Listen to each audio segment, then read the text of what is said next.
Good morning, I'm Mai Rodriguez. Let's unlock the tricks of the trade, get to know the brilliant minds who changed their industries and created innovations that continue to influence lives. Be inspired here on Trade Talks, Mai Milyonaryo.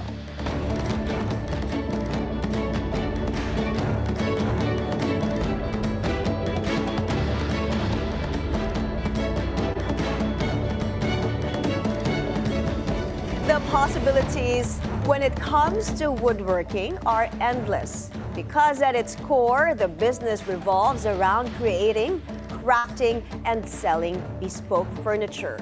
Journey Woodblock Enterprises makes quality modular cabinets for those who are about to have a new home or want something new for their home. But that's not all. They also offer consultancy services and workshops for those who want to learn new skills.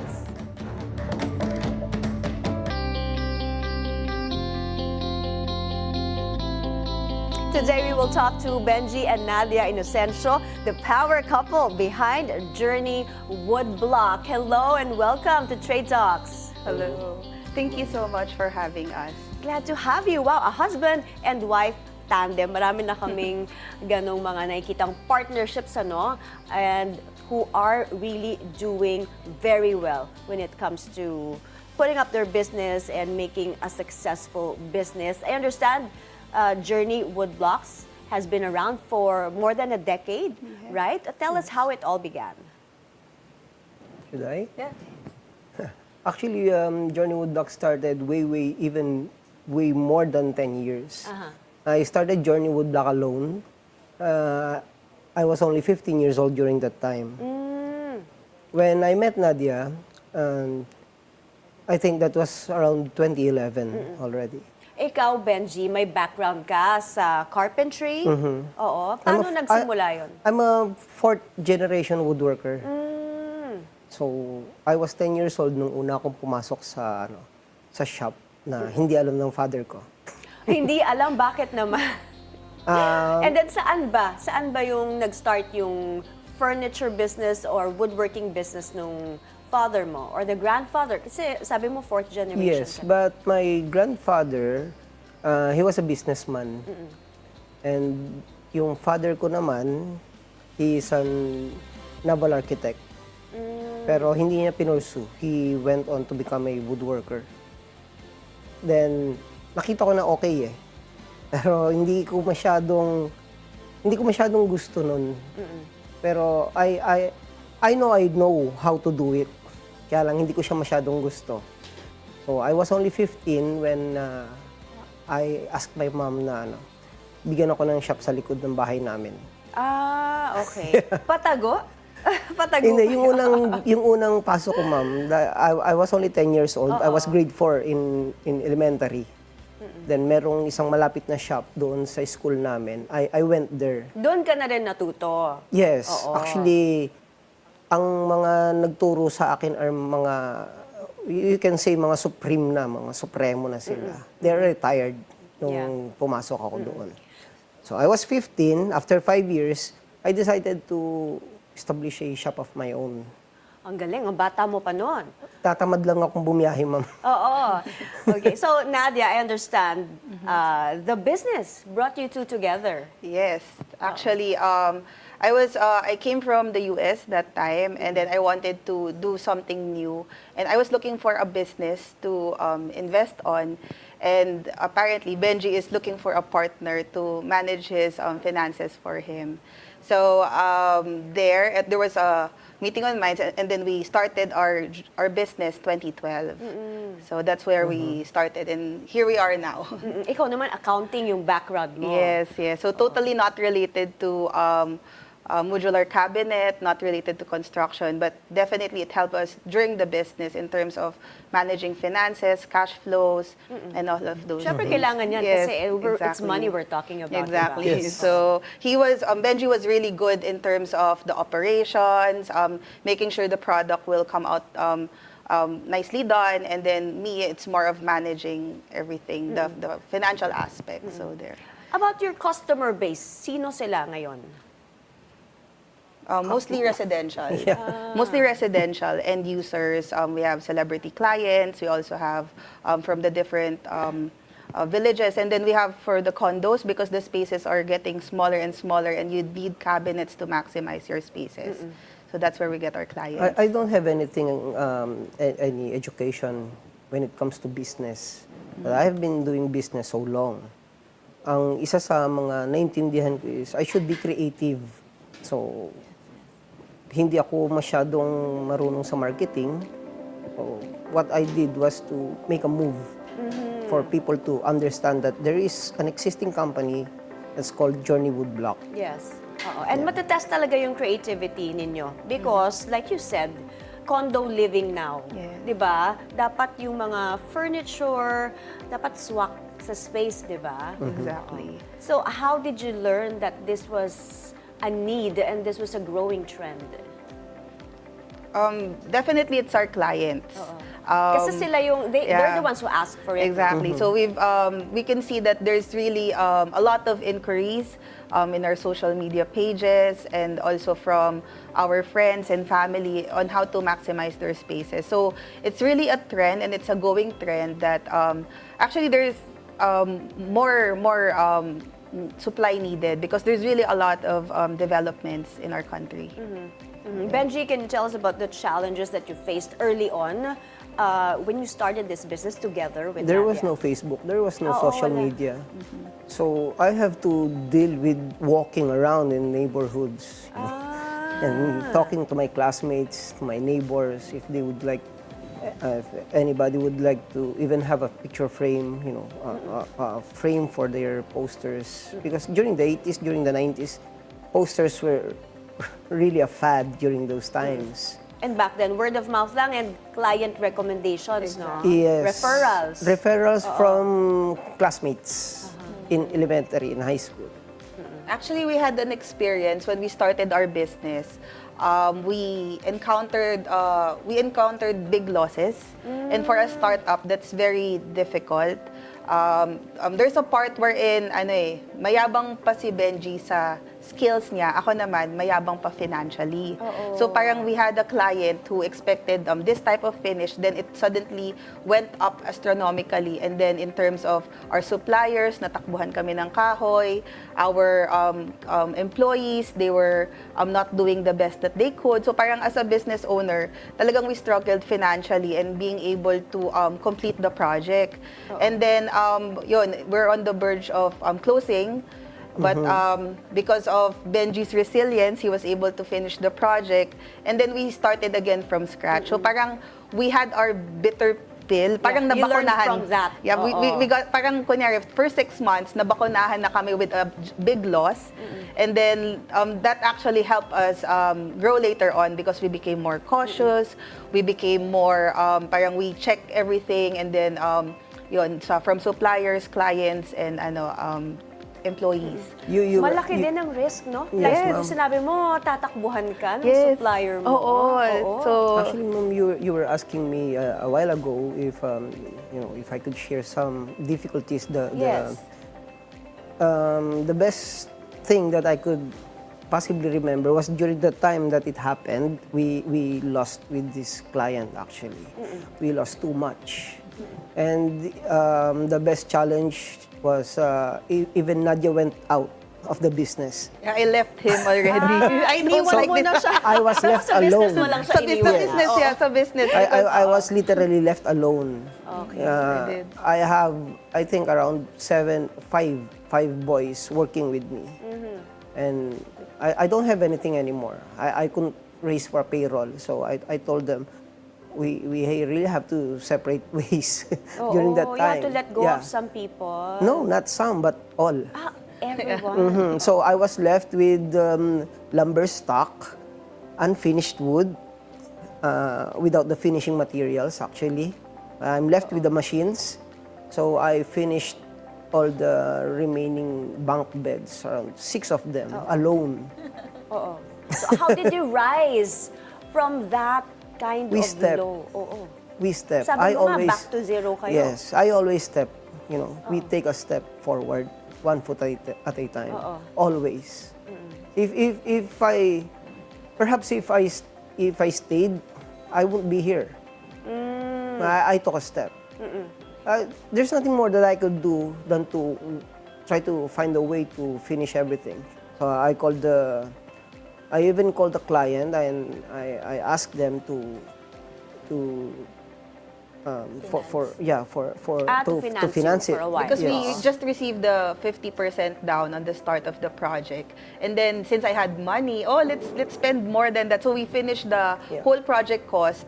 Yeah. But It's just around 110 How- during that time, and she already spent 400 with that. so we're losing a lot of money Okay. for a start But of there are other projects that we're working on. But unfortunately, they won't be enough. Oo. Yun din yung challenge, ano? Maraming projects, pero dapat mabayaran din muna. Yes, Oo. yes. So, Kasi how do you bankroll the business and all the other projects that's coming in, di ba? Kung wala kayong supplies. Exactly. Oo. And how did you grow the business?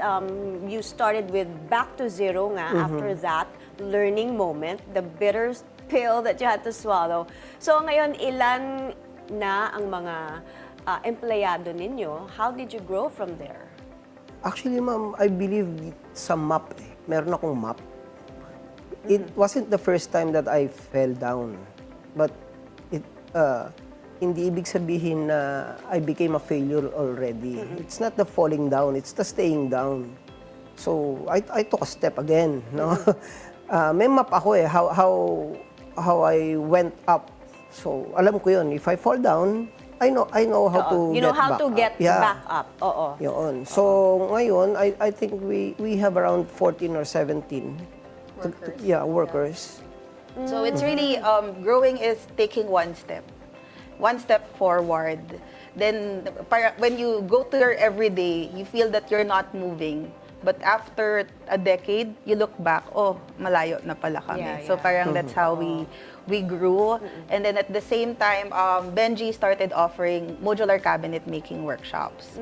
So this business is our bread and butter. We don't have a backup plan. This is our main source of income.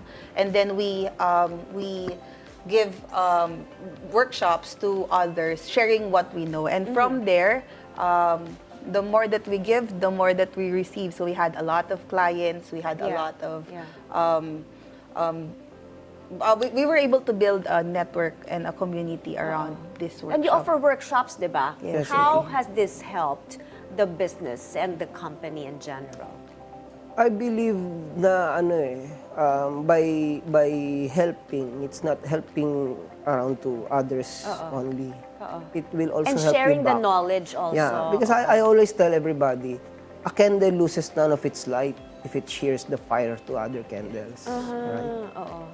So, itong mga tinuturuan namin, yung mga nag-aral sa amin, we really enjoy when we see them at social media na they purchased a new machine, they were able to Move to a find a different better warehouse. Yeah. No? Kasi hindi naman namin, ako personally, hindi ko pinangarap para sa sarili ko eh. So, may mga workshops ba outside of Metro Manila? And Yes, ma'am. saan yun? I did one in Bulacan, I did another in Davao City, and the last one I did was in Tagum City. And I also go to different places to share. Well, it's really good that you're passing this knowledge to the next generation, ano? May mga bago tayong generation. Yeah, well, na- actually, we could have been a better world kung kunwari yung lahat ng nakalibing sa sementeryo, they shared. Yung mga carpentero. Oo nga, Because no? that's the thing with carpenters. If you're a skilled worker, you get scared to share your knowledge because baka mapalitan ka. Yeah. Baka you'll be replaced. So they didn't share what they knew, but they shared what they knew to Benjie because he was 10 years old. He looks cute sa shop. This is not gonna be my competitor. So they started sharing to him the trade secrets, the techniques, the jigs, and then this is what Benjie is sharing in his workshop. And businesses have really grew and improved Yeah. in modular cabinet. Maganda rin na si Benjie himself you have a thirst to learn, no? Hindi ka lang yung nandun sa background. You know, really wanted to go into this and learn as much as you can. Okay, Actually. we have to take a breather. Up next, we'll talk more about the various techniques in carving and cabinet making. Trade Talks, Mai Milyonaryo. We'll be right back.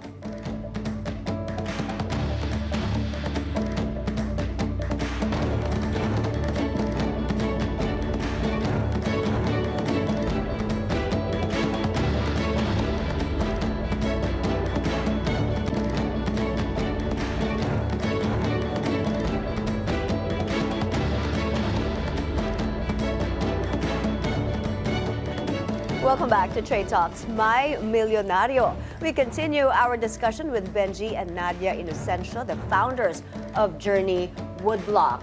Now, Benjie, it is said that your aim is to have one language, a Yes, single ma'am. language when it comes to cabinet making. Can you explain this to us?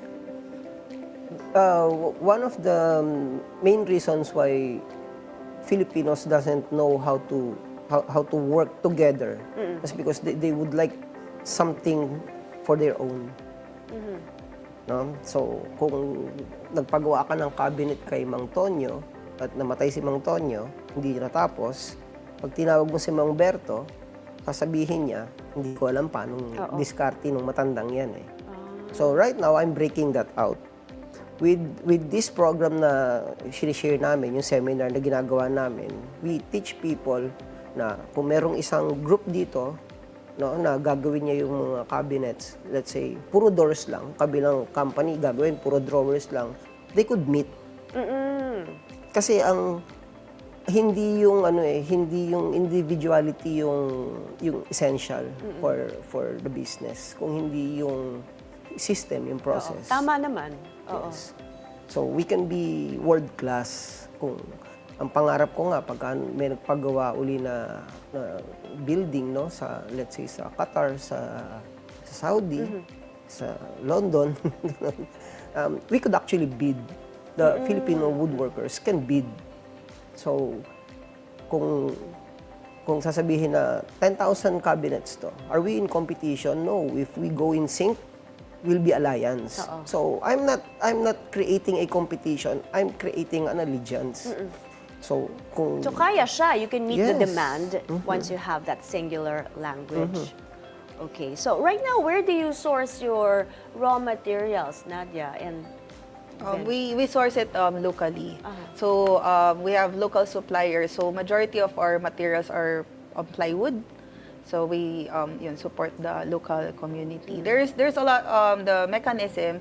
There's still source elsewhere in other countries, but probably with having one language, there's going to be, and then a synergy of our woodworking community, we can create products for woodworkers. Like our hinges is locally done. So currently, majority is still sourced outside. sabi mo nga imported mostly, Yes, ano? yes. Pero what is your hope? Well, how do you want to address that? What is our hope, Benji, when it comes to our well, somebody has to step. take us? I'm actually taking a step right now. So yung plywood, nanggagaling siya sa ibang bansa pa rin. But right now, I'm talking with a local supplier who's making wood glue. And I'm also talking to a company in Butuan City who's doing plywood. So I could perhaps get to meet them, and perhaps we're praying na we end up with a more competitive material. Yes, So something. we don't have to go. Yeah, something has to be done to fill that gap. So tell us about this recent event you had in Taguig with the DOST, the Department of Science and Technology. Ano nangyari na? Oh, it's so good. Yeah, so good. We have been connected to DOST since 2014. Is that right? 2015, when we ordered the first CNC machine that we have. It was, we believe that we were the first to get a CNC for woodworking, for cabinet making, for this category. There are woodworking companies who get the CNC as well. Pero we were very small to get one CNC. And then Kick off. because of the workshops that we did, no, we made a community and people were asking to have an eyeball for everybody. So last March 5th. last March 15, it was the second kick-off actually for the community that we built, and we continuously building, and the UST has been taking part. So they're giving loans for a setup projects. If you're a three-year business, you can go to DOST and they will support you. They'll give you a loan. For the machine. Yes, for the machine. So, And with 3 years, zero interest. zero interest. Yeah. So it really helps Yes. us. As, And they have to wait for 6 months before you start paying actually. Such good news, no, na may support from the Yes. DOST and hopefully from the other agencies also and Actually, the LGUs as yes, well. ma'am. Actually, ma'am, this even spreaded out and to Palawan, to Malaybalay, Bukidnon, and well, we're praying that in Cabadbaran City, they will also build. Yeah.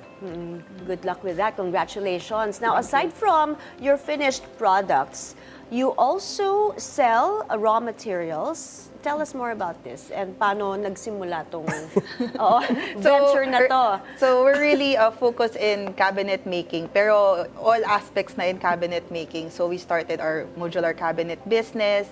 Benji started sharing what he knows about cabinets. And then the attendees wanted to know where to source the products. So I'm very efficient when it comes to our inventory. So to lower our shipping cost, I make stocks for our personal use. And then Benji started selling it. So, and that's where we started our hardware, wherein we sell the boards, and then the hinges, the drawer guides, the tandem boxes. Cabinet so, hardware, kumbaga, parang one-stop shop na. So, after the workshop, we give them a price list. So, because they have the knowledge on how to do cabinets. So, for them to cost their projects properly, they have to know the material prices. So at least when they can buy it from us, they can buy it elsewhere. Ang important is they know the raw material prices. Aside from the modular cabinets, nakita ko sa video yung rocking horse. Yes, Sa inyo yes. rin ba yun? Yeah, whenever I don't have anything to do, I do something for my kids. Yeah, ang ganda. Oo. So from there, ano pa yung gusto nyong to explore? What else would you want to work on? Actually, if it comes, when we talk about woodworking, I can say that I'm really in love with the bespoke furniture. Yes. So that's why I'm because the returning. possibilities are endless, right? Oo. But the first thing that I did was to organize the modular cabinet business for Journey Woodblock, because that's the easiest thing to teach. If I teach my men, no, if I teach my workers how to make furniture, it would take us time. Yeah. And oo. we really don't have that much. Ako nga gusto ko rin mag-workshop kasi there are so many things I want to build, di ba? Gusto ko ako mismo gagawa nung dining table ko or coffee table. And actually, I'm teaching it very scientifically. Yes. Oo. Okay. What are your tips for those who hesitate in starting their own business? Nadia? For me, I have parents who are full-time employees. They've been employees their whole life. So me jumping to the employment employer business track was very uncomfortable. But I came from corporate. I was there for 5 years, and then I jumped to business, and I've been here for almost 15 years Yes. na. So it will be more comfortable being an employee, especially if you're with a good company. But when you go to business, you'd be able to develop yourself further, and then you'd be able to touch other people's life better. Like, yung pinaka-profound, that's why I stayed in the business, is that sabi ni Benji, because nagsara ka ng project, we were able to get this project, nakabili yung worker mo ng bike. So he can bike from his home and then going to our shop. So parang I wouldn't experience that as an employee, sorry. Okay. So kumbaga, if you're hesitating right now, or you can take the leap. You'll never be ready Yeah. unless you do it and then parang fail na and fail fast Yeah. and then learn from it. Finally, Benjie, very quickly, on how to sustain one's business. Kasi ikaw, you're a prime example of resilience. Well, Ano advice mo? pray. Really pray. The resilience, you really should be resilient actually. And pray. A lot of as prayers, much as you maraming can. dasal. Dapat handa ka talaga magutom. Thank you so much, the two of you. We learned Thank you. so much. Thank Maraming you. salamat. More power and good luck. Thank you so much. Thank you. And that is today's show. I'm Mai Rodriguez. Stay up to date on the inspiring stories of entrepreneurs and innovators and the secrets to their success. Only here on Trade Talks, My Milyonaryo. Stay with BNC, the Bilyonaryo News Channel.